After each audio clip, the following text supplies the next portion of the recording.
Hello दोस्तों, तो स्वागत है आप सभी का हमारे चैनल दी खटोराय के ऊपर। और आज फिर से मैं आपको पॉलिटी के कुछ प्रश्न कराऊंगा।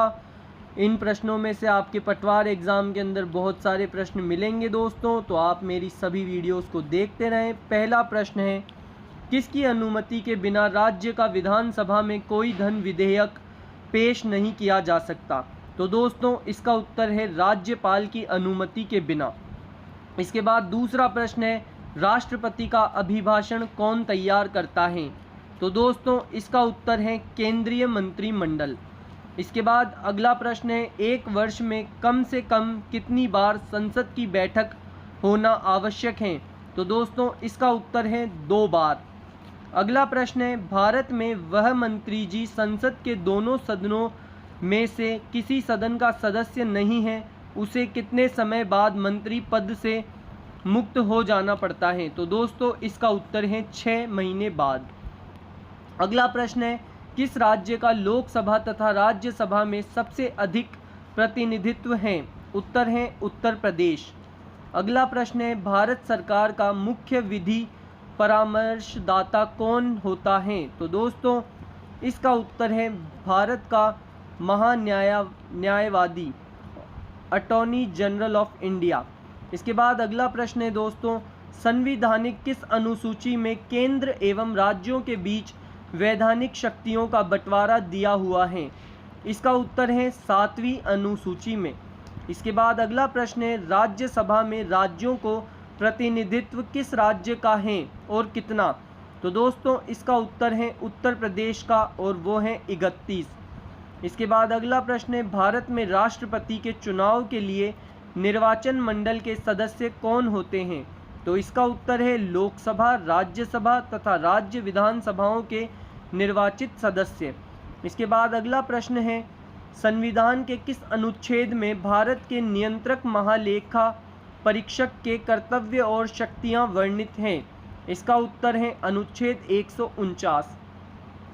अगला प्रश्न है, संविधान के किस अनुसूची में दल परिवर्तन के आधार अयोग्यता के बारे में उपबंध हैं? इसका उत्तर है 10वीं अनुसूची। अगला प्रश्न है दोस्तों, भारत में राष्ट्रपति का चुनाव आनुपातिक प्रतिनिधित्व प्रणाली के आधार पर एकल संक्रमणीय मतदान द्वारा होता है। आनुपातिक प्रतिनिधित्व प्रणाली तथा एकल संक्रमणीय मतदान का क्या तात्पर्य है? इसका उत्तर है सभी विधानसभाओं के।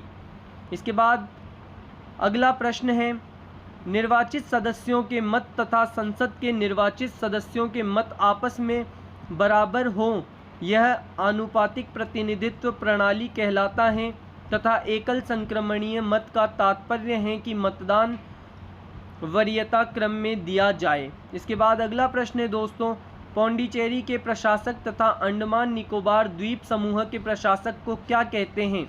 उत्तर है उपराज्यपाल। अगला प्रश्न है, बिहार के लोकसभा तथा राज्यसभा के लिए कितनी सीट निर्धारित की गई हैं? उत्तर है बिहार में लोकसभा की 40 सीट तथा राज्यसभा की 16 सीट निर्धारित की गई हैं। अगला प्रश्न है, भारतीय संघ की कार्यपालिका का प्रधान राष्ट्रपति है और उसमें संघ की कार्यपालिका शक्ति निहित है। राष्ट्रपति इस शक्ति का प्रयोग किसकी सहायता से करता है? उत्तर है केंद्रीय मंत्रिमंडल की सहायता से। अगला प्रश्न है, कानून का निर्माण हेतु प्रस्तावित विधेयक के कितने वायन होते हैं? उत्तर है 3। अगला प्रश्न है, राष्ट्रपति कितने समयांतराल के पश्चात वित्त आयोग का गठन करता है? इसका उत्तर है प्रत्येक 5 वर्ष के पश्चात। अगला प्रश्न है, संविधान सभा के प्रारूपण समिति के अध्यक्ष डॉक्टर BR अम्बेडकर थे। इस समिति के सदस्यों की संख्या कितनी थी? उत्तर है दोस्तों 7। अगला प्रश्न है, संविधानिक के किस भाग में मौलिक अधिकार के प्रावधानों को शामिल किया गया है? उत्तर है भाग 3 में। अगला प्रश्न है, संविधान में प्रेस की स्वतंत्रता का अलग से उल्लेख नहीं है, यह स्वतंत्रता किस अनुच्छेद में अंतर्निहित है? उत्तर है अनुच्छेद 19(1) क में। अगला प्रश्न है, राज्यसभा तथा लोकसभा के संयुक्त अधिवेशन की अध्यक्षता कौन करता है? उत्तर है लोकसभा अध्यक्ष।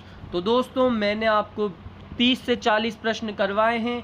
अगर आपको अच्छे लगे तो वीडियो को लाइक करें, चैनल को सब्सक्राइब करें। अगला वीडियो जल्द ही आएगा।